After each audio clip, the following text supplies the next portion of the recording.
Hadirin yang kami hormati, untuk mempersingkat waktu, langsung saja kita masuk ke acara inti ceramah agama yang akan dibawakan oleh Bapak Kiai Haji Nur Fadilah.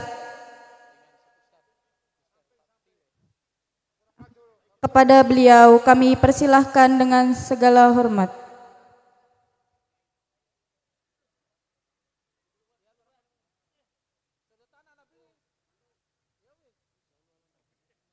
Sallu ala Nabi Muhammad. Sallu ala Nabi Muhammad. Sallu ala Nabi Muhammad. Cek.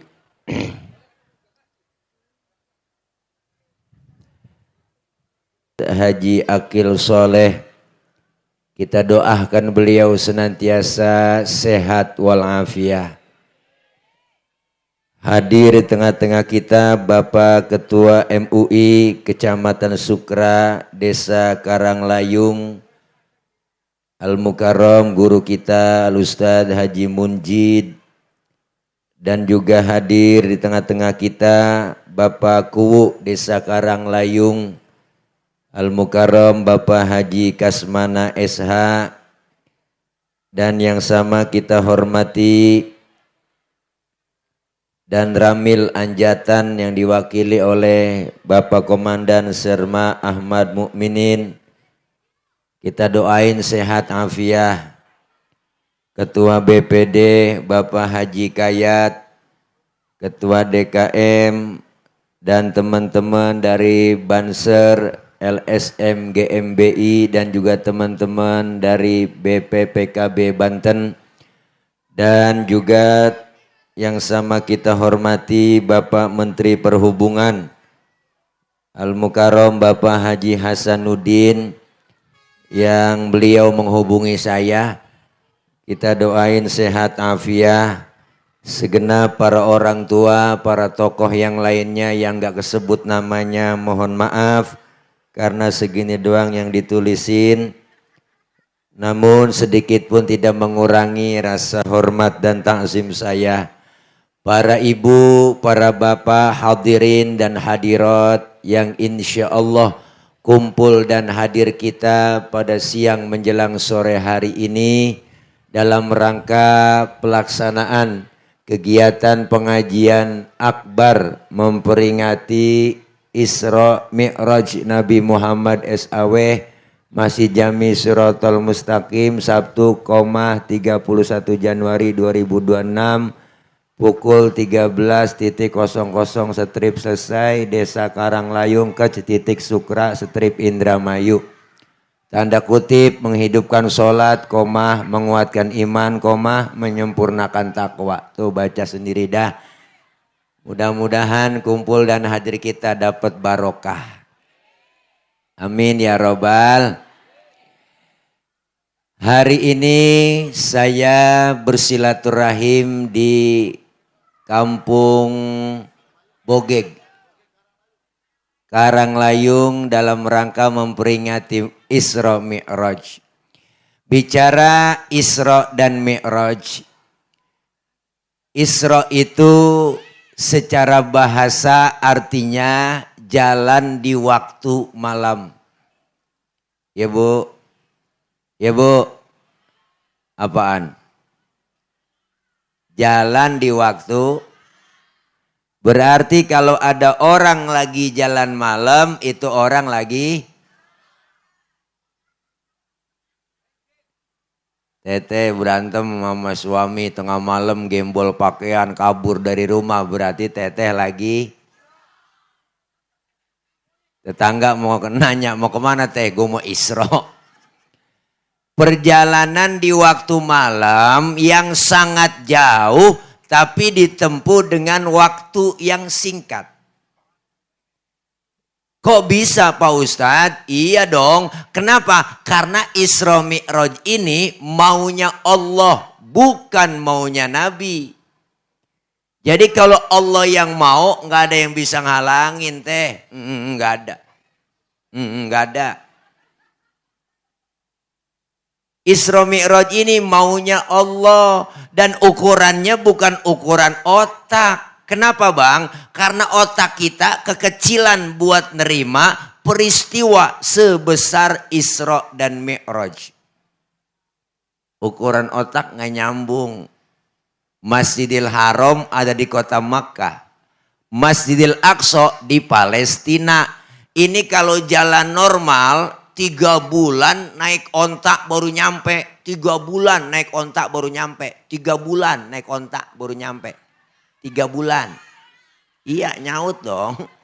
Bu, itu pun ontanya udah onta VVIP. Tapi bagi Allah menjalankan Rasulullah sepertiga malam doang tuh. Masjidil Haram, Masjidil Aqsa, Baitul Maqdis, beliau naik ke langit pertama, tembus langit ke-7, Sidratil Muntaha, ke Rafrafil Akhdar, ke Mustawa, berjumpa kepada Allah, dapat perintah sholat, balik lagi Rasulullah sebelum subuh, sudah duduk lagi Rasul di Masjidil Haram. Ukuran otak enggak nyambung. Enggak.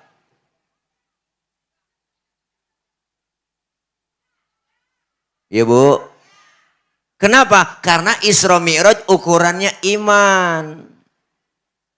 Nih kita main otak-otakan nih. Nah ini ada bocah nih. Nah nih pasukan bocil. Nah 73 lari nih. Nih bocah. Nah tuh jalan. Tuh bocah ada emak ada bapaknya enggak? Ada enggak? Ada emak bapak sebab anak akibat.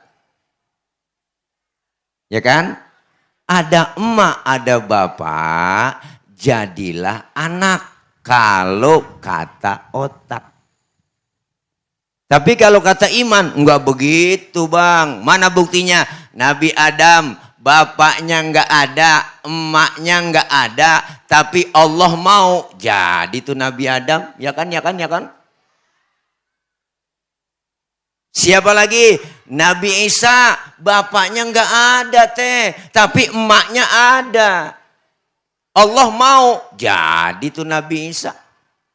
Kenapa Siti Maryam bisa hamil padahal enggak punya suami? Itu mukjizat Allah yang mau. Bunting Siti Maryam. Sekarang juga banyak perempuan yang enggak mau ngalah kayak Siti Maryam. Bukan di Bogeg, bukan di luar negeri, luarnya lagi dah. Ya Bekasi dah. Ya Bu. Jadi Isra Mi'raj maunya Allah. Kalau Allah yang mau, nggak ada yang bisa halangin. Idza aroda syai'an ayyaqula lahu. Kalau Allah berkehendak jadi, maka jadilah. Maka Isra Mi'raj adanya maunya Allah. Berarti sesuai tema menghidupkan sholat, menguatkan iman. Bu, percaya dengan Isra Mi'raj? Berarti kita punya iman. Maka selesai Isra Mi'raj, yang beriman makin mantap, yang setengah-setengah nggak jadi beriman, yang kafir mungkinan kafir. Kenapa? Lihat buktinya. Pulang Isra Mi'raj Rasulullah bu sebelum subuh udah duduk di Masjidil Haram. Ngapain duduk? Bengong Rasulullah. Apa yang dipikirin? Kalau gue ceritain ke umat takut nggak percaya. Kalau gue ceritain ke sahabat takut nggak nerima. Rasulullah rada-rada galau, bete ibu. Lagi galau bengong begitu datang rombongan Abu Jahal, Abu Lahab dan abu-abu yang lain. Berserta termasuk Abu Janda kali ya. Datang nyamperin Rasulullah. Ditanya Rasulullah, "Hei Muhammad, dari mana ente?" "Saya habis Isra Mi'raj, dijalankan Tuhan saya Allah dari Masjidil Haram ke Masjidil Aqsa. Tembus 7 lapis langit, ketemu Tuhan saya, Allah dapat perintah sholat." Nah sekarang ente udah duduk di sini lagi. Iya. Yang bener ente ngomong, bener. Oh Muhammad udah PA. Nih rombongan Abu Jahal ngomongnya. Muhammad udah gila, Muhammad stres. Nggak mungkin ente bisa tembus 7 lapis langit. Sekarang buktiin, ente berdiri. Rasulullah suruh berdiri, Bu. Berdiri Rasul. Sekarang kau angkat kakimu sebelah. Diangkat sebelah sama Nabi. Bisa berdiri? Bisa dong. Angkat lagi sebelah. Udah jatuh saya. Nah, begitu aja ente jatuh, bagaimana tembus 7 lapis langit? Sekarang udah, jangan didengerin Muhammad. Muhammad bikin hoak. Wah, rombongan Abu Jahal, Abu Lahab langsung memprovokasi sahabat Nabi yang namanya Sayyidina Abu Bakar. Abu Bakar, kenapa? Temen lu nama Muhammad, udah PA. Kenapa? Kata dia habis dijalankan sama Tuhannya, tembus 7 lapis langit, ketemu Tuhannya, dapat perintah sholat. Siapa yang ngomong? No, temen lu Muhammad. Apa kata Sayyidina Abu Bakar? Dengerin semuanya. Kalau memang Rasulullah yang bilang begitu, lebih dari itu, saya Abu Bakar percaya 1000%. Lu ngomong lagi, wah bacok lu. Galak, tegas, Bu. Masya Allah. Maka Sayyidina Abu Bakar dapat julukan As-Siddiq yang membenarkan Rasulullah Isra dan Mi'raj. Alhamdulillah. As-Siddiq itu lakob, julukan, poyokan teh. Poyokan. Ini kadang-kadang Bilal terawih masih salah bacanya di kampung. Al-Khalifatu awalu Sayyidina Abu Bakar bin Siddiq. Dia kira bapaknya kali Siddiq. Siddiq itu As-Siddiq lakob, julukan yang membenarkan Rasulullah Isra Mi'raj. Orang Arab tuh kalau ngasih julukan paling bisa. Ada sahabat namanya Abu Hurairah. Abu artinya bapak, Hurairah artinya kucing. Jadi bapaknya kucing. Nama benernya cakep, Abdurrahman bin Sokher. Karena dia sering ngumpulin kucing, demen nama kucing, maka disebut bapaknya kucing, Abu Hurairah. Begitu kira-kira. Ada lagi namanya Abu Bakar nih, sahabat Nabi. Abu Bakar. Abu artinya bapak, Bakrun artinya perawan. Jadi bapaknya perawan. Kenapa dikatain bapaknya perawan? Karena beliau punya anak perawan namanya Siti Aisyah. Diserahkan ke Rasulullah jadi istri Rasulullah. Maka dikatain bapaknya perawan. Ada lagi Abu Jahal. Abu artinya bapak, Jahal artinya goblok. Bego, blow on, bin tolol. Makanya bapaknya geblek. Abu Jahal artinya bapaknya geblek. Kenapa dikatain bapaknya geblek? Karena dia nggak nerima kebenaran dari Rasulullah. Makanya nama benernya cakep, Umar bin Hisham. Karena dia goblok, nggak nerima kebenaran Rasulullah, dikatakan Abu Jahal, bapaknya gob. Maka jangan mau dikatain jahal, ya Bu, ya Bu. Nih makanya Isra Mi'raj ini kuatin iman. Akidah biar mantep. Nih kita kumpul begini panggilan iman. Kalau bukan panggilan iman nggak mungkin kita capek-capek duduk di sini ya teh. Ya teh. Tadi pagi udah acara, siang acara lagi. Kalau bukan panggilan iman, nggak mungkin kumpul di Masjid Siratal Mustaqim begini. Ini panggilan iman. Ibadah kalau udah panggilan iman, insya Allah aman. Kalau ibadah bukan panggilan iman, siap-siap kecewa. Mana contohnya? Ramadan, puasa, panggilan iman. Kalau bukan panggilan iman, ngikut aja puasa. Akhirnya apa? Ngeluh, jam 3 sore udah mulai oleng. Ya Allah, mata yang tadinya hitam putih udah putih semua. Mukanya udah pucet kayak kertas. Ya Allah, datang ke dapur ngelihat sunlight mirip sirup marjan.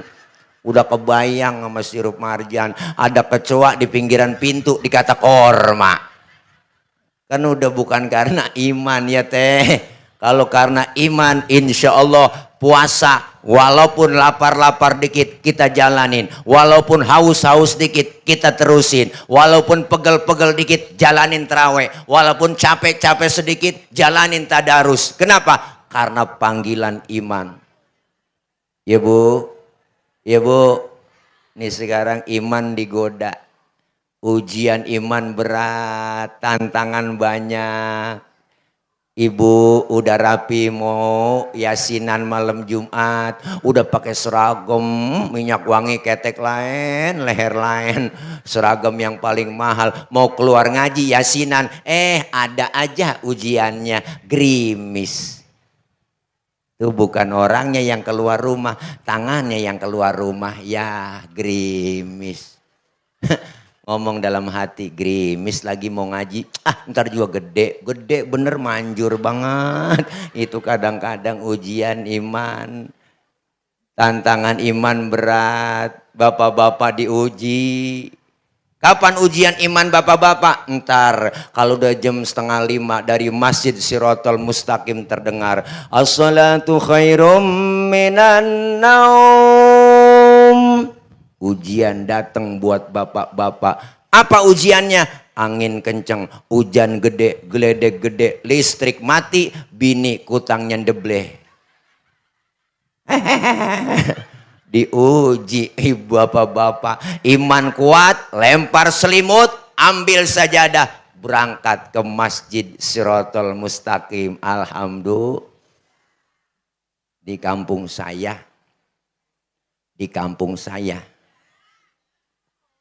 Di kampung saya, kalau udah 3:30 itu marbot udah nyalain speaker, baca tarhim. Salatu wassalamu alaik ya imam al-mujahidin ya Rasulullah.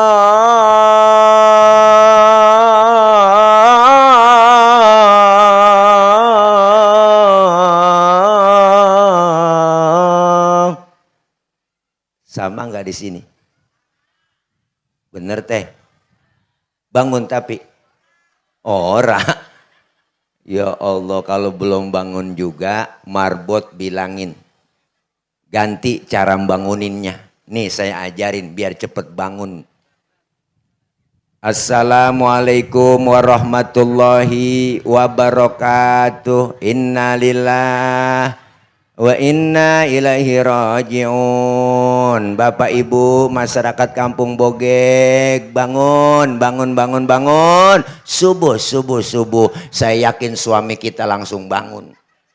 Lakinya ngomong, siapa yang mati mama? Bininya ngomong, lu bang yang mati kagak bangun-bangun. Makanya ibu subuh suami kita bangunin ya. Suami kita kalau subuh bangunin ya. Bangunin ya. Apanya yang dibangunin? Orangnya.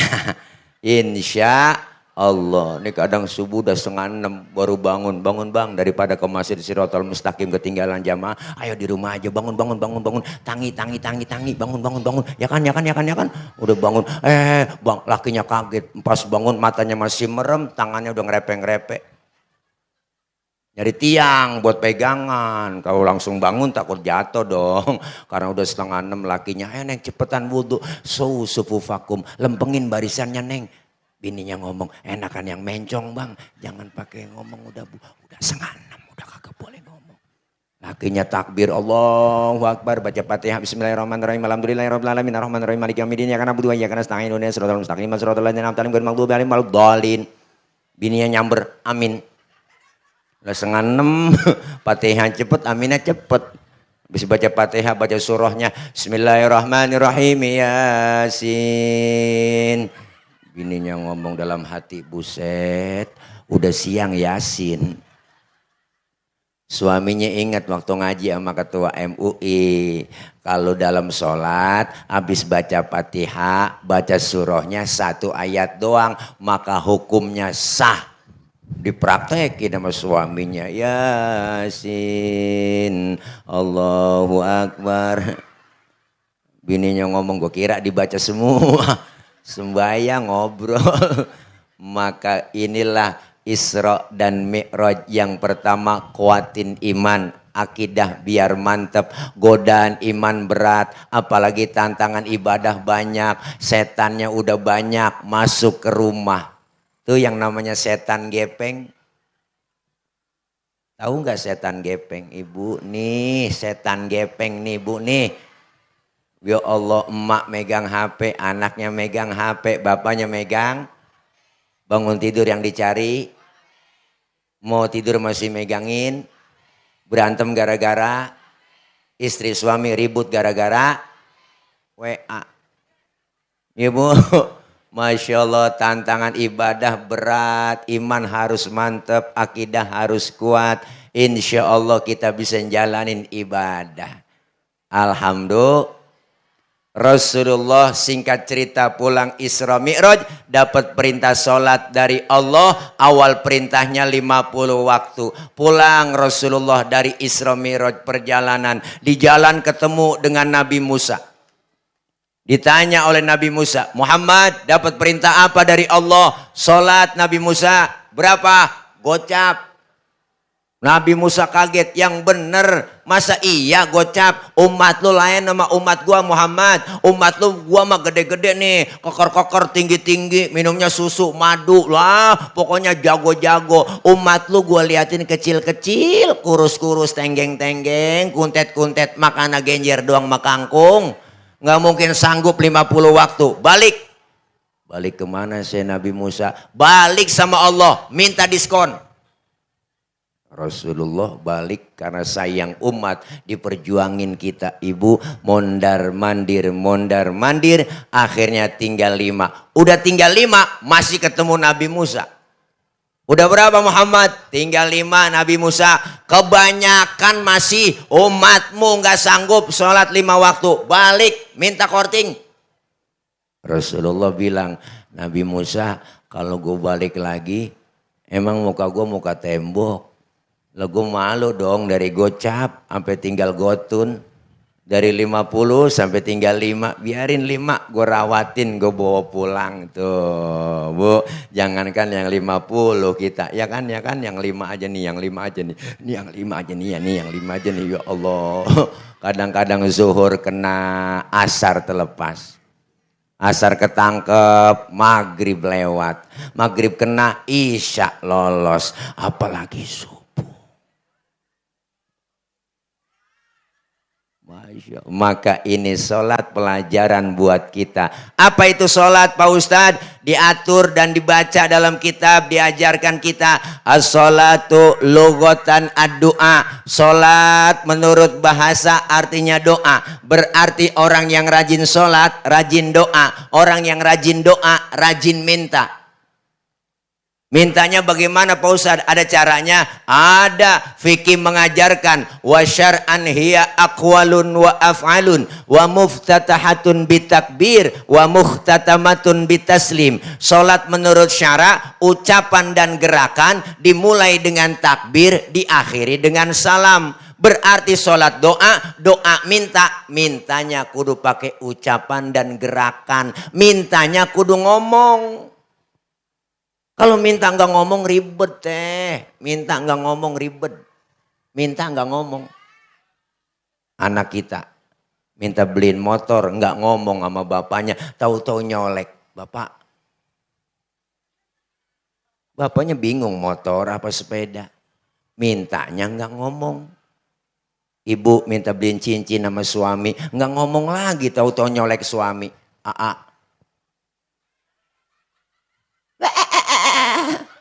Ya Allah, lo kaget itu suaminya. Ntar malam neng tuh.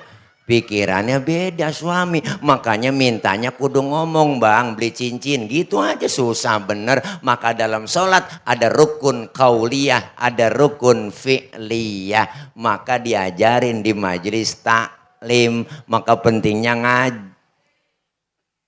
ngaji.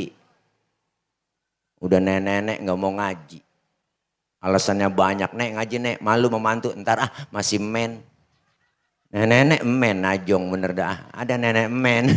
Ya Allah, emang apa sih mbak nggak ngaji?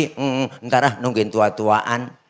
Ngaji kalau udah tua, kuping rada budeg mata kurang awas. Diajarin sama guru setengah mati. Baca nek, innahu kana tawwaba. Kuping rada kurang denger. Innahu kawat tembaga. Nah ini kadang-kadang begitu kalau udah tua ribet udah. Wa man nu'ammirhu nunakishu fil khalqi afala Yakilun, siapa orang yang kami panjangin umurnya, kami kurangin bentuk kejadiannya. Sekarang udah terasa. Mata yang tadinya awas udah lamur, ya Bu. Pandangan udah kabur, kulit udah pada lentur, gigi banyak yang gugur, diajak ngobrol kadang ngelantur, dikit lagi makan cuma bisa membubur, dan digotong sebentar lagi masuk ke dalam.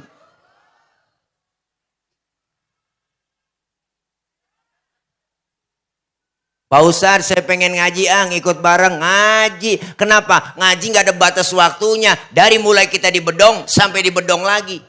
Siapa yang bedong? Amil. Di kampung saya yang tukang mandiin orang mati namanya Amil. Di sini apa namanya? Lebe. Lebe yang mandiin. Hati-hati yang melebe. Siapapun yang dipegang lebe mati. Doa itu lebih orang-orang pilihan ibu, lo jangan macem-macem. Tahu firasat dia, ada yang mati tahu. Ada kurung batang, keranda, bunyi mulu, klotek, klotek, klotek. Nah ada yang mati nih, ada yang mati. Tahu lebih. Apalagi kalau udah burung, tweet, tweet, tweet, tweet, tweet, tweet, tweet, tweet. Itu di kampung saya kode itu. Amil asal dengar begitu kaget udah. Nah ada job nih, begitu. Makanya kita semua nih dibatasin ada waktunya ya Bu. Iyalah ayo kita ngaji nggak ada batas waktunya. Kumpul begini ngaji nih dosa kita dirontogin Bang. Dosa kita diusek, dihapus, ditipek, digebeg. Raba dada kita masing-masing, banyakkan dosa sama ibadah. Jujur aja Bu, nih termasuk yang ngomong Bang sama dosanya banyak. Emang tukang ngomong salahnya diomongan. Makanya saya kalau diomongin orang, biarin gue sih diomongin orang. Enggak apa-apa, ya, emang wajar gue diomongin, emang gue tukang ngomong. Ya Bu, dosa-dosa yang kecil kita dirontogin waktu ngaji. Dosa sama orang tua ada, saudara, teman, tetangga. Apa dosa sama suami, sabrek-abrek udah. Nih jangan belaga-belaga budek teh. Dosa sama suami. Mau berangkat ngaji kadang-kadang bikin dosa sama suami. Bang saya ngaji dulu ya, ntar pulang ngaji jemuran lu angkatin ya. Segitu, ya kan pikirannya tuh ibu dosa itu sama suami nggak boleh. Ya kan enak banget lemes banget mulutnya. Suami lagi tidur bangunin salah. Bangun bang, lihat jam berapa noh. Suami lagi tidur suruh nyiat jam. Kan salah ibu. Ibu aja yang melek nyiat jam. Pakai nyuruh suami, bangun bang, lihat jam berapa. Lah ibu aja yang melek, niat jam. Kerjaan lu tidur mulu bang, bagus, tidur aja kerja. Salah lagi teh itu, kerjaan lu bangun gini hari bang, habis no rezeki lu dipatok ayam. Lakinya ngomong, emang ayam gue yang ngempanin. Nih kadang-kadang kayak salah mulu, makanya hati-hati kalau bini doyan ngaji ilmunya ada, cara bangunin juga nggak begitu. Sebab ada kejadian komandan, kemarin saya dikirimin dan grup WA tuh ada seorang suami lagi tidur Bu, palanya digedig sama istrinya, sampai bocor pakai martel. Gara-gara apa? Tibang gara-gara ngasih uang belanja kurang. Tuh nggak ngerti ilmunya, maka bapak-bapak nih saya saranin bang, bapak kalau suka ngasih uang belanja kurang, tidur pakai helm bang. Iya ngeri takutnya khilaf istri kita. Iya paling suami kita, anak kita nanya, mak itu bapak ngapa sih tidur pakai helm? Lagi ngimpi nge-grab kali neng. Ya Allah dosa banyak, kesalahan kita banyak dihapus oleh Allah dengan kita kumpul di majelis ilmu. Alhamdulillah. Yang kedua kumpulnya kita begini pahalanya besar teh. Ya Allah dicatat pahalanya gede. Maka datang aja ke majelis taklim. Mau bisa kek enggak kek datang aja. Ustadz ikutin guru kita. Iya udah ikutin. Guru bawa kitab, ngikut bawa kitab. Pak Ustadz saya nggak bisa baca kitab. Bawa aja. Apa susahnya bawa kitab? Ustadz aja kebet, kita kebet. Dan ngikutin ustazah. Ustazah tutup lah tutup. Temen nanya halaman berapa sih? Boleh kebet doang. Datang aja udah teh. Yang begitu dicatat pahalanya sama seperti sholat sunnah 1000 rakaat. Pernah sholat 1000 rakaat? Boro-boro 1000. Sholat terawih aja ngiat jadwal imam. Ngaku aja udah, wah imam malam ini terawih, dia nih imamnya. Ya lama nih, lama. Pindah kita terawih, ngaku aja udah. Apalagi yang 1000 terawih aja ngeliat jadwal imam kita. Imam yang paling cepet, favorit udah. Nah gue demen nih. Kalau dia imam enak nih, gak pakai usoli lagi. Allahu Akbar, boleh. Allahu Akbar, boleh. Nenek di belakang gue nyungsep juga ini. Mana habis buka kekenyangan. Masya Allah Bu, pahalanya gede. Dicatat pahalanya sama seperti mensolatkan jenazah 1000 jenazah. Pahalanya sama seperti kita jenguk orang sakit 1000 orang sakit. Pernah nengokin 1000 orang sakit? Boro-boro, emang gak pakai modal. Nengokin orang sakit tuh minimal jeruk 2 kilo bawa. Tuh datang doang ke rumah sakit nengokin temen, gak bawa apa-apa. Temen lagi diimpus pakai ditanya, apa yang dirasa sih Ji? Yang sakit nyaut, enggak ada yang gue rasa-rasa. Lah kok begitu? Iyalah lu kemarin gak bawa apa-apa. Coba lu bawain jeruk kali gue rasa-rasain, ada asemnya, ada manisnya. Emang PA juga. Maka pahalanya gede ibu, ngaji gak ada ruginya. Dicatat pahalanya sama seperti kita mensolatkan jenazah 1000 jenazah. Alhamdulillah. Dosa kita dirontogin, pahalanya gede. Maka pentingnya kita ngaji, apalagi belajar ilmu tentang rukun syarat sholat. Diajarkan di kitab. Bagaimana caranya? Fikih ngajarin. Rasulullah bilang, "Shollu kama ra'aitumuni usolli." Sholatlah kalian seperti engkau melihat aku sholat. Bagaimana tata caranya? Diatur di dalam kitab fikih. Sedekap yang bagus dalam fikih diajarkan wa wad'ul yamin 'ala shimal, meletakkan telapak tangan kanan di punggung tangan kiri. Naroknya jangan di atas dada, jangan di bawah puser. Naroknya di bawah dada, di atas puser, pas di tengah-tengah. Ibu perempuan sholat berdiri, kakinya harus rapet. Laki-laki lebar kakinya sejengkal aja, jangan lebih-lebih. Kenapa laki-laki sholat kakinya nggak boleh rapet? Kegencet. Bener nih teh, ya teteh emang nggak ngerasain. Ada sesuatu yang ganjel dong. Iyalah kesian lato-latonya. Diatur, perempuan sholat berdiri nggak boleh kakinya bekangkang. Kalau ada angin dari bawah mau kena, seriwing-seriwing lah, masuk ke perapatan-perapatan. Ada aturannya. Orang sekarang ngajinya nggak mau, ngaji sama ustadz sama kiai nggak mau, buka kitab nggak mau. Apa pikirannya? Wah, udah nggak zaman. Sekarang Pak Ustadz ngaji pakai kitab, sekarang udah ada internet, tinggal buka ketik di Google, nanya apa nanya nemu. Makanya ngajinya mau Google doang, ujung-ujungnya agama dikaitin sama akalnya, yang nyambung dengan akal diikutin, yang nggak nyambung nggak diikutin. Maka banyak sekarang orang pertanyaannya sok kritis dan pertanyaannya akal-akalan. Ya teh, saya pernah ditanya, Pak Ustadz saya lagi sholat, terus kentut, batal nggak Pak Ustadz? Lah batal Pak Ul. Lu nanya pengetes gua, bukan begitu tadi. Kalau udah batal saya mau sholat lagi, kira-kira wudhu lagi apa enggak? Lah wudhu dong, udah batal. Terus lagi wudhu saya basuh muka enggak tat? Lah basuh. Pertanyaannya banyak, itu dia inti pertanyaan saya sama Ustadz. Gak masuk akal Pak Ustadz, masa yang kentut pantat, yang dibasuh muka? Ada yang nanya begitu teh, kacau kan? Saya nggak jawab, saya balik nanya ke dia, lu kalau kentut yang malu muka lu apa pantat lu? Muka saya Ustadz malu, nah muka lu dicebokin. Ini kadang-kadang aneh, orang pertanyaan akal-akalan doang. Pak Ustadz saya ngirim Fatihah buat yang meninggal dunia, apakah Fatihah saya sampai? Ada yang nanya begitu teh, jangan dijawab kalau ada yang nanya begitu bang. Balik lagi tanya ke dia, apa tanyanya? Lu ngirim Fatihahnya kapan? Kemarin tadi saya kirim, nah terus Fatihah yang lu kirim balik pulang apa enggak? Lu enggak lah Tad, masa Fatihah balik pulang? Kalau enggak balik pulang berarti nyampe. Orang lu kirim enggak balik-balik. Lu enggak pakai ongkir sih.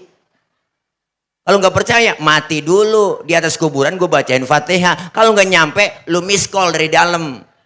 Artinya apa? Sekarang banyak orang akal-akalan doang. Yang lebih parah, nih sekarang ada yang nanya, belum lama nanya tema saya, Pak Ustadz, kenapa sih kita kalau sholat, kalau lagi tasyahud pakai telunjuk? Emang gak boleh pakai jempol? Ada yang nanya begitu. Asyhadu alla ilaha illallah. Mantap. Kan PA ini bocah. Ada yang nanya boleh nggak pakai telunjuk? Ya kalau telunjuk dengan jempol beda. Ada telunjuk. Kenapa pakai telunjuk? Ini telunjuk ada urat yang langsung masuk ke dalam hati. Maka cium tangan sama orang tua, sama guru. Lempengan ini kecium nih. Bila perlu bolak-balik itu nyetrum ke hati orang tua, ke hati guru. Didoain dari dalam hati orang tua dan guru kita. Anak sekarang tuh banyak nyalain teh. Cium tangan gak dicium. Tangan emaknya diambil, ditempelin di jidat. Kebanyakan begitu kan. Tangan bapaknya diambil, ditempelin di pipi.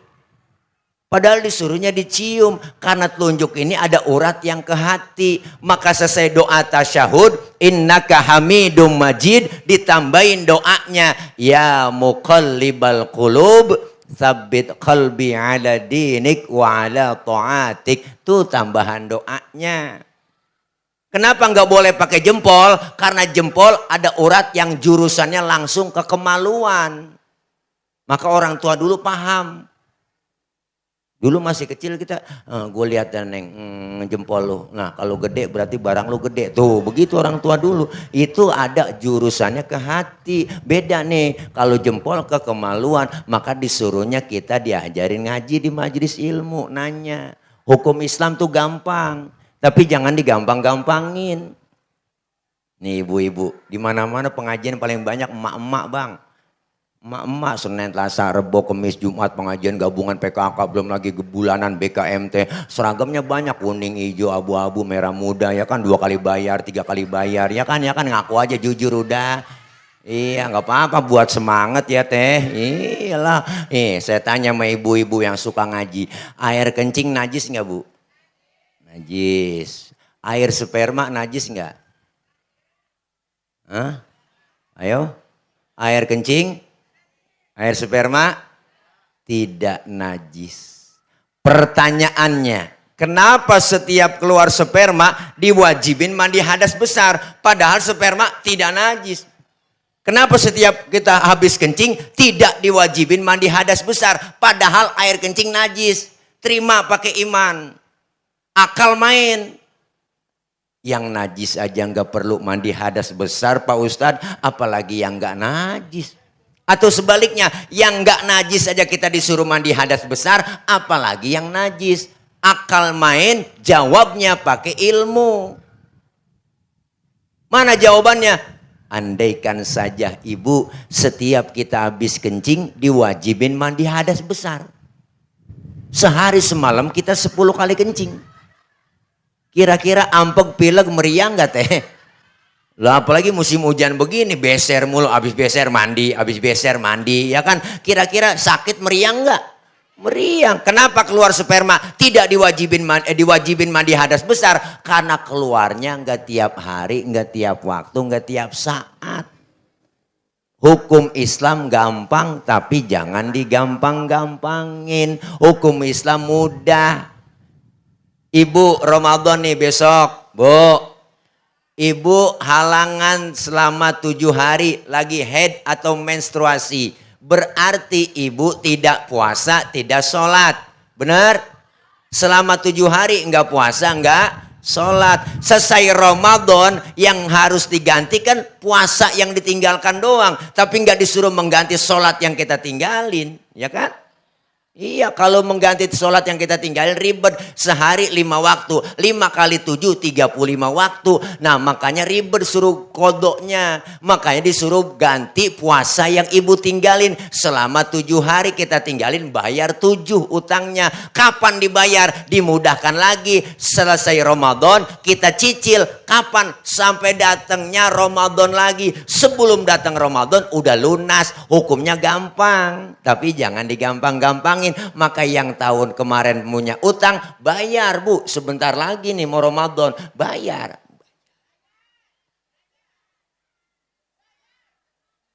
Masya Allah, hukumnya gampang, jangan digampang-gampangin. Maka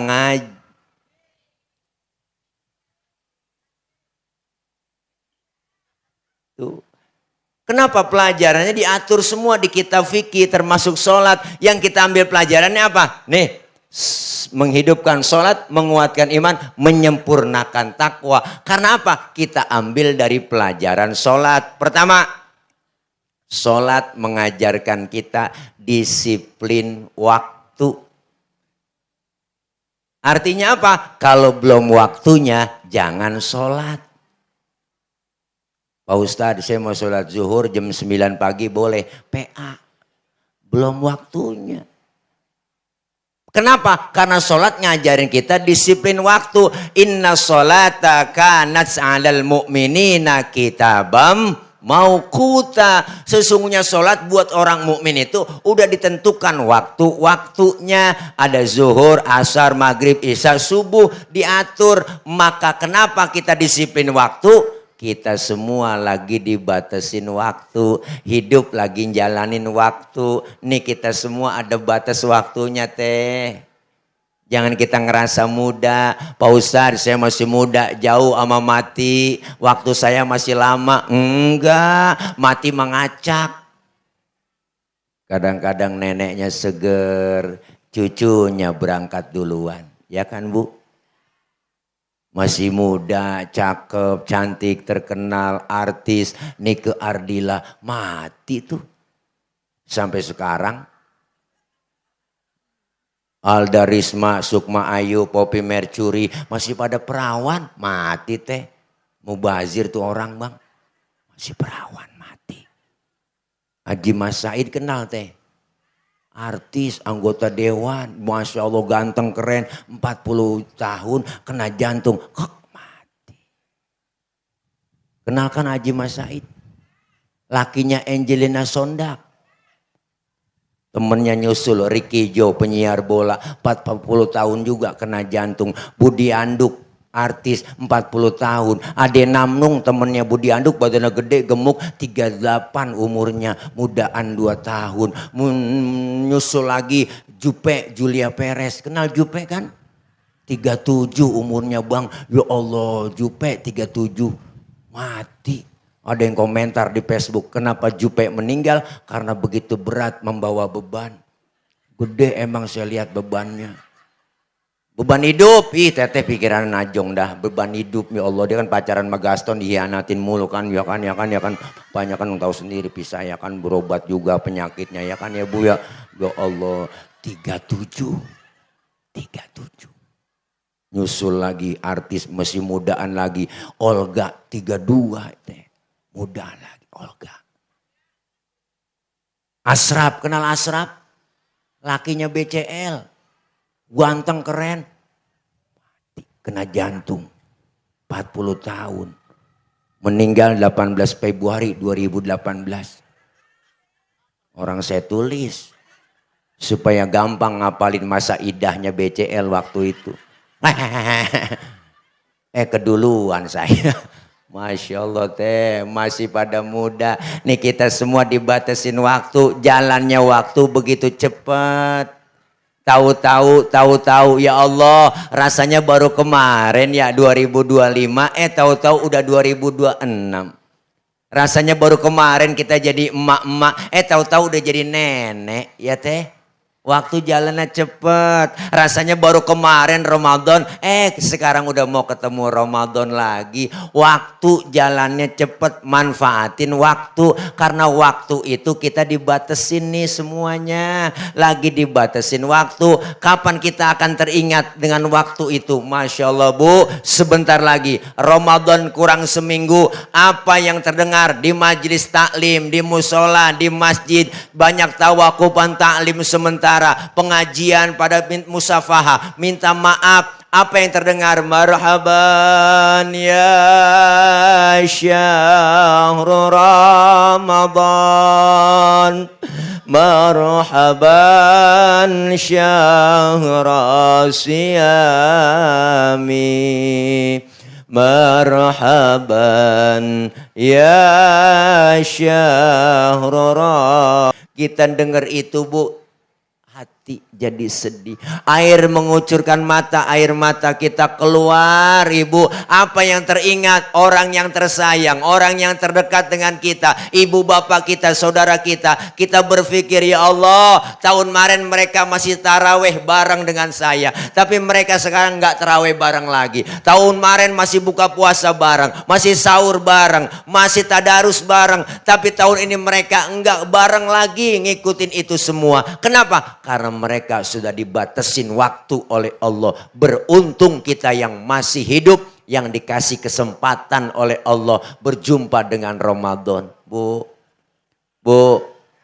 ya Allah, maka ini masuk bulan Roah. Bulan Roah asal kata arwah. Kenapa? Maka disuruhnya kita roahan, ngirimin doa buat mereka, orang-orang tua kita, keluarga kita, saudara kita yang sudah meninggal dunia. Kenapa? Ini ajaran Rasulullah. Rasulullah masuk bulan Sya'ban, beliau ziarah ke pemakaman di Baqi, beliau angkat tangan. Apa yang beliau baca? Allahumma ja'al qabrahum raudhatan min riyadil jinan. Ya Allah, jadikan kubur-kubur mereka menjadi taman-taman surgamu ya Allah. Didoain tuh para ahli kubur. Maka kita dianjurkan bikin roahan, ngirimin doa buat almarhumin wal marhumat, orang tua kita, ibu bapak, keluarga kita. Maka kita terasa sekarang, ya Allah, bersyukur masih bisa ketemu Ramadan. Alhamdulillah. Bahkan Rasulullah Bu, yang udah dijamin masuk surga, Rasulullah dihindarkan dari api neraka. Tapi beliau ketika masuk bulan Rajab, beliau selalu angkat tangannya. Apa yang beliau baca? Allahumma barik lana fi Rajab wa Sya'bana wa balighna Ramadan. Ya Allah, berikan keberkahan kami di bulan Rajab dan bulan Sya'ban. Sampaikan kami ya Allah berjumpa dengan bulan Ramadan. Rasulullah masih minta kepada Allah untuk berjumpa dengan Ramadan. Apalagi kita, kesempatan buat kita Ramadan melebur kesalahan dan dosa kita. Alhamdulillah. Sholat mendidik kita supaya disiplin waktu. Ya Bu. Ya Bu. Kenapa disiplin waktu? Karena ajaran agama kita semuanya muaranya disiplin. Syahadat, disiplin akidah. Asyhadu alla ilaha illallah wa asyhadu anna Muhammadar Rasulullah. Saya bersaksi tiada Tuhan selain Allah dan saya bersaksi Nabi Muhammad adalah utusan Allah, Rasulullah, Nabi Allah terakhir. Titik. Perkara ada yang ngaku Nabi setelah Nabi Muhammad, kita wajib tidak percaya. Pak Ustadz itu yang ngaku Nabi, jenggotnya sedada, bodoh amat. Mau sorbannya nyengserken, udang-udangnya kayak ban Vespa. Kalau dia mengaku Nabi, kita wajib tidak percaya. Harga mati, titik. Disiplin akidah. Yang kedua, sholat, disiplin waktu. Puasa, disiplin makan minum. Kalau belum waktunya, jangan dimakan, jangan diminum. Tempe di siang hari jadi haram, bener. Kapan halalnya tuh tempe? Habis maghrib. Es buah halal, halalnya habis maghrib. Kolak halal, halalnya habis maghrib. Termasuk suami sendiri halal, habis terawih. Habis maghrib nafsu amat Habis terawih lamaan dikit waktunya. Kalau habis maghrib cuma assalamualaikum doang. Makanya diajarin semua disiplin makan minum. Muaranya disiplin. Sholat. Disiplin waktu. Yang pertama. Yang kedua, sholat ngajarin kita apa? Supaya kita tidak sombong. Sholat ngajarin supaya tawadu, rendah hati. Di mana pelajarannya itu terjadi? Yuk perhatikan dalam sholat. Bu. Anggota tubuh kita yang paling terhormat kepala. Bener? Bener Bu? Kepala. Orang kalau nggak ada kepalanya bukan orang. Bener kan? Makanya kita kalau bikin KTP di kelurahan yang dipoto kepala. Ada orang bogek ke KTP-nya gambar dengkul. Ada Bu? Enggak ada. Kepala kita anggota tubuh yang terhormat, Ibu. Tapi ketika sujud dalam sholat, Bang, perhatiin. Kepala kita sama rendahnya dengan kaki. Bahkan dalam sujud, tinggian pantat daripada kepala. Apa yang pelajaran buat kita? Ternyata enggak ada apa-apanya kita di hadapan Allah. Apa yang mesti disombongin? Ya Bu, harta, pangkat, jabatan, kedudukan, itu kan cuma titipan. Lahir ke dunia kita nggak bawa apa-apa tuh. Lahir ke dunia telanjang, nama dikasih sama orang, baju dipakein sama orang. Apa yang mesti disombongin? Ya teh. Wala tamshi fil ardi maroha. Jangan kau berjalan di muka bumi dalam keadaan sombong. Apa yang disombongin? Bukankah engkau dilahirkan telanjang tanpa sehelai benang? Kemudian berkat rahmatnya Tuhan, kau bisa jadi orang. Tak malukah, tak sadarkah, kau kira dirimu siapa? Jangan mentang-mentang kuasa menyuruh orang tolak pinggang setinggi dada. Tidakkah kau perhatikan dari apakah dulu dirimu dijadikan? Dari tetes air hina kau diciptakan, lalu engkau disempurnakan. Itu kesombongan, itu keangkuhan. Tak pantas kau sandang sebagai seorang insan yang tiada daya tanpa kehendak Tuhan. Tuh, au kama qala Roma Irama Fidang Dutihi. Judulnya adalah Setetes Air Hina, volume ke-12 soneta. Makanya buka YouTube. Nggak punya paketan ya, namanya paceng, paketan goceng, nggak bakal bisa kebuka lah. Ya kalau nggak ada paketan pakai wifi mati tad. Ada wa inah, wa ani, wa inah, wa masih banyak yang lainnya. Mudah-mudahan Bu, tuh kita diajarin sholat supaya jangan sombong. Pangkat disebut kaya, ada yang miskin, benar? Jangan sombong mentang-mentang kaya. Mentang-mentang duit banyak, jalan gak nginjek tanah. Kuntilanak kali. Iya Bu. Iya udah kaya, sombong, pelit lagi, medit, koret, buntut gasiran, pantat kuning, bol nontot. Udah parah itu makhluk. Makanya kalau udah orang kaya, duitnya banyak, hartanya banyak, pelit sama yatim, pelit sama orang miskin. Ntar liatin, duitnya habis diporotin sama dokter. Iyalah, dia kena penyakit, kena gula, liver, jantung, stroke, berobat mulu. Ya kan. Iyalah, emang enak duit banyak begitu. Akhirnya mati enggak, hidup enggak. Di atas balai aja Bu, nangkrak. Kayak jadi kembang balai. Makan disuapin, cebok dicebokin. Ya Allah, enggak enak duit banyak begitu. Apalagi pagi dijemur pakai kursi roda. Didorong, dimasukin lagi 8:30. Besok didorong lagi, dijemur. Masukin lagi. Anaknya jemur, lupa ngangkat.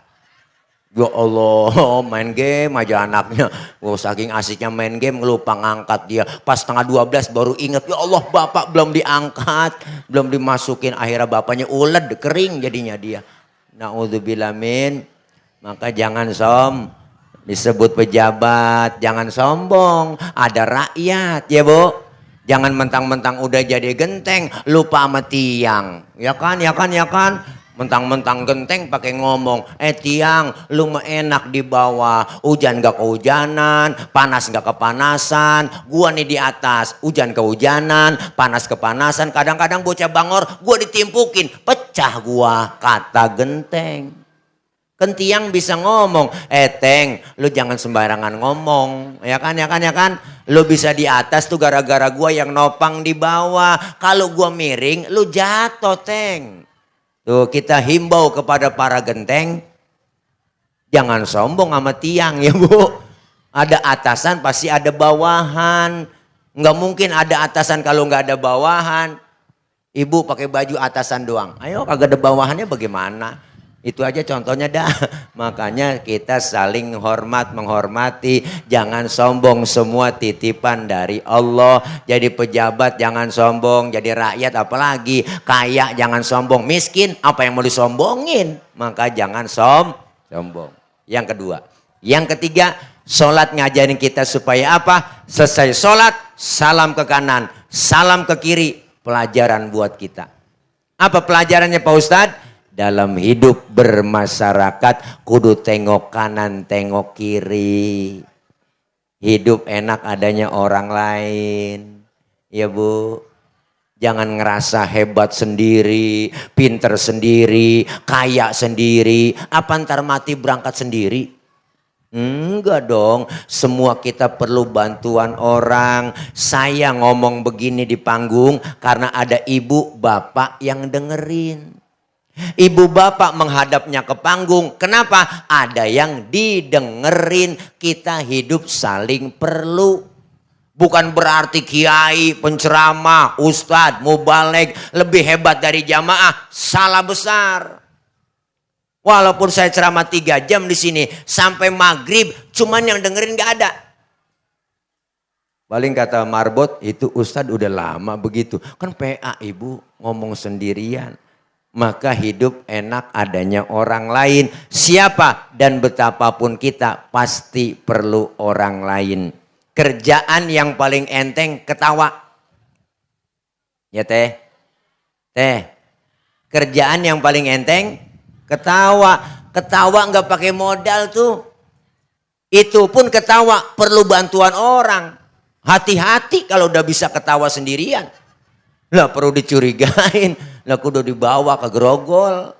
Maka ini pentingnya kita melaksanakan sholat berjamaah. Supaya apa? Tengok kanan, tengok kiri. Hidup enak adanya orang lain. Beda boleh, marahan jangan. Kita semua sering beda pendapat, beda pikiran, beda adat, beda tradisi, beda pemasukan. Semuanya beda. Tapi kalau beda dijadiin satu, kompak bersatu seperti 5 jari. 5 jari, 5-5-nya nggak ada yang sama, beda semua.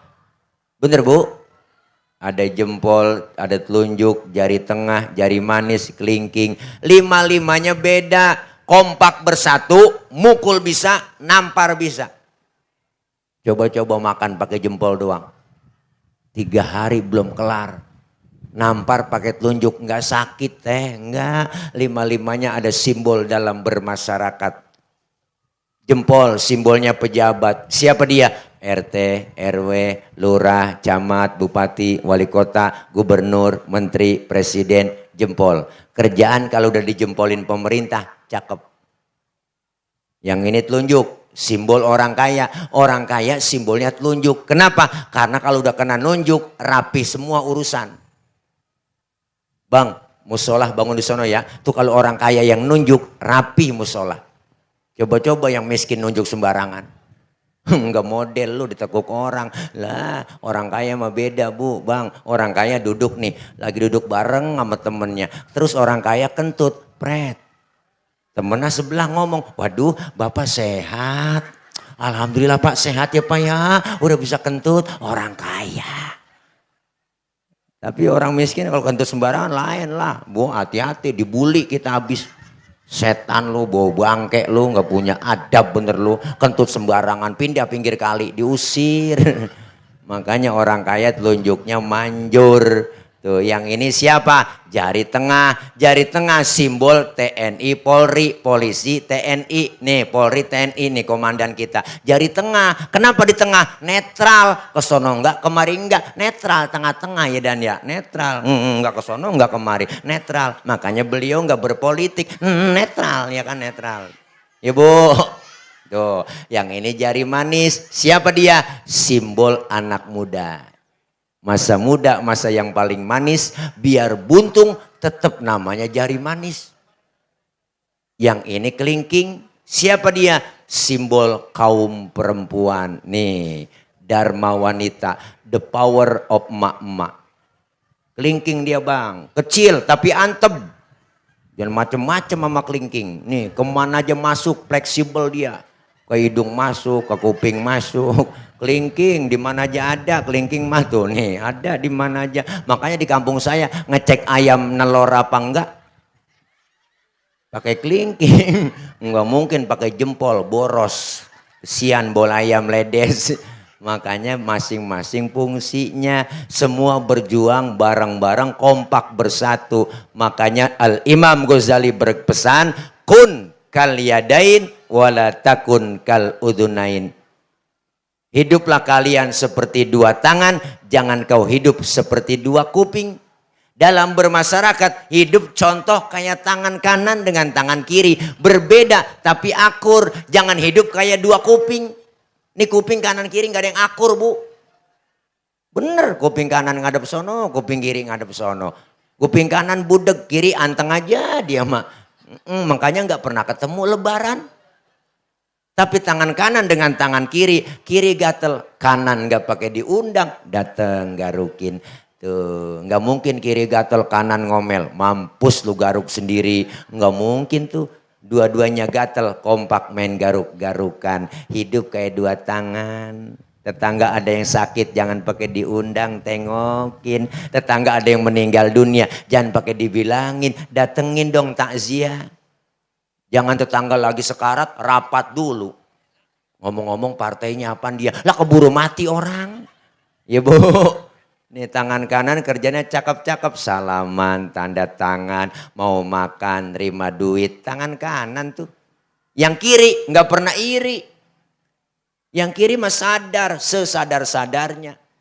Apa kata yang kiri? Emang tugas gue bagian di belakang, biarin gue mah di belakang aja. Bagian kobelisasi, gue bagian cleaning service. Bagian pembersihan gue lakonin pembersihan. Tapi yang kanan nggak sombong, kerjanya cakep, tahu diri, ingat sama yang kiri. Apa kata kanan? Kiri sabar. Walaupun yang terima duit gue, ntar gue ke mall, gue beliin jam tangan. Kan yang make elo. Ya bu, ya bu. Beda tapi akur. Kerjasamanya kompak. Tangan kanan kalau lagi jalan lenggang, yang kanan maju ke depan, kiri ngalah mundur ke belakang. Kiri ke depan, kanan gantian. Ya dah gua ngalah ke belakang. Cakep jalan kita. Coba lagi jalan, kanan kiri nggak ada yang mau ngalah. Jalan begini teh. Nih kita kayak pampir. Namanya statis, jumud, beku, nggak pernah maju-maju. Yuk kita pengen jaga kebersamaan, kekompakan. Masjid Shiratal Mustaqim simbol demokrasi kita umat Islam. Siapapun masuk Masjid Shiratal Mustaqim, copot sendal, buka sepatu. Itu aturan udah baku. RT masuk masjid, buka sepatu teh. Lah jangan mentang-mentang RT. RW masuk masjid, buka sepatu. Lurah masuk masjid, buka sepatu. Camat masuk masjid, lah copot sepatu. Mat.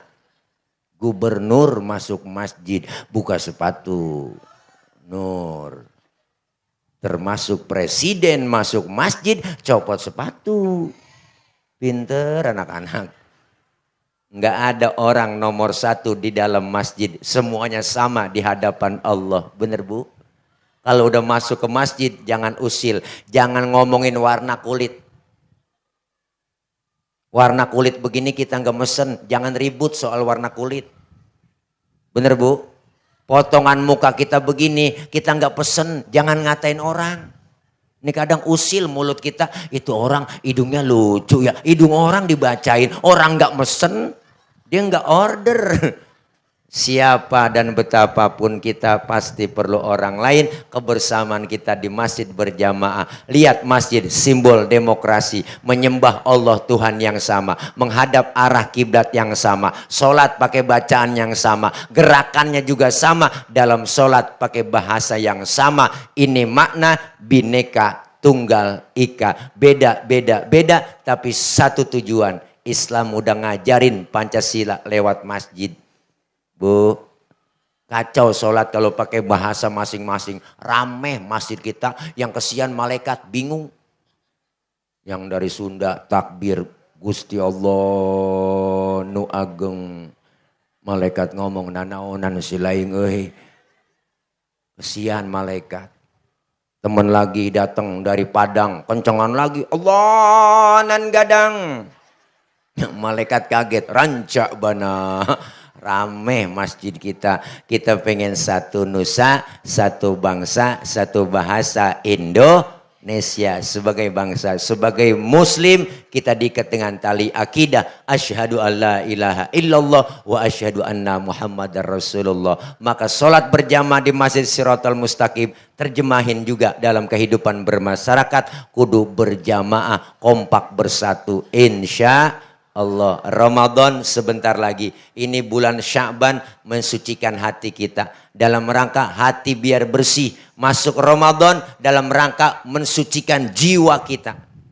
Agar apa? Bersih jiwa kita, bersih hati kita. Dan keluar Ramadan kita bersih lahir dan batin. Maka disebut kayauma waladathu ummuhu, seperti bayi yang baru dilahirkan sang ibunya, suci, bersih, tanpa dosa dan noda. Mudah-mudahan memasuki bulan suci kita saling bersalam-salaman, bukan hanya tangan kita yang bersalaman, tapi hati kita saling bersalam-salaman. Bersihkan dosa kesalahan kita di antara kita. Bermusafahah, minta maaf, banyak silaturahim dengan yang hidup dan juga silaturahim dengan yang sudah tiada. Maka kita pengen roahan ngirimin doa buat almarhumin wal marhumat. Insya Allah masuk Ramadan sehat afiat.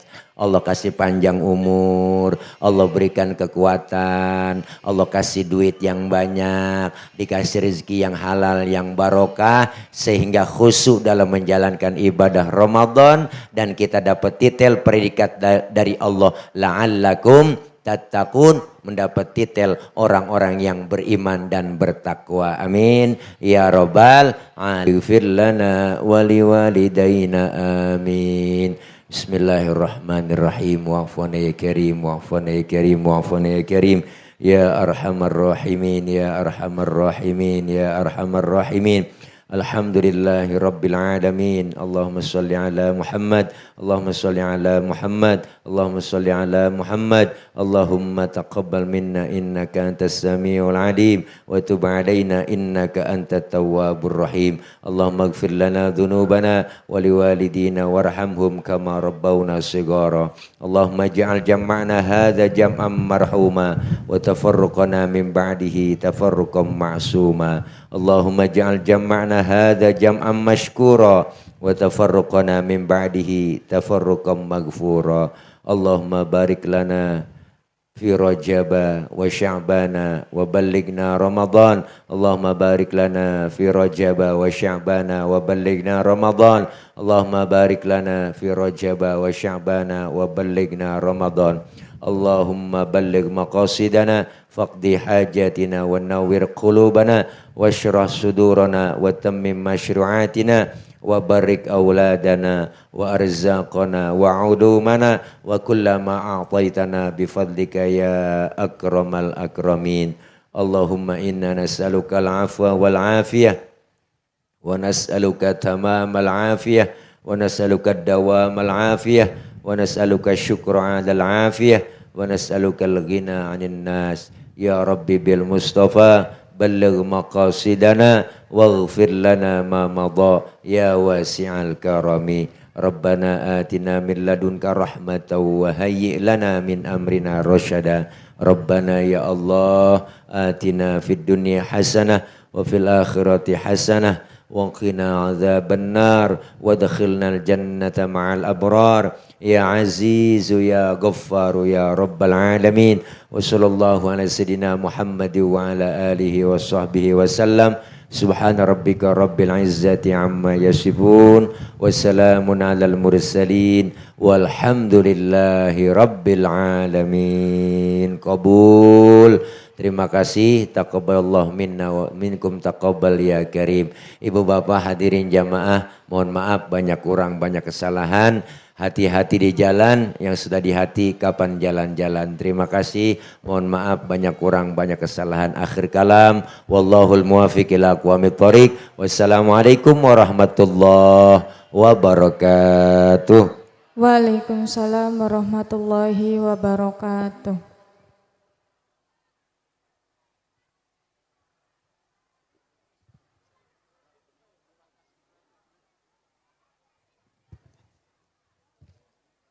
Demikian tadi ceramah agama yang telah kita ikuti bersama. Mudah-mudahan apa yang kita disampaikan dapat kita amalkan dan manfaat bagi kehidupan kita di dunia maupun akhirat kelak. Amin.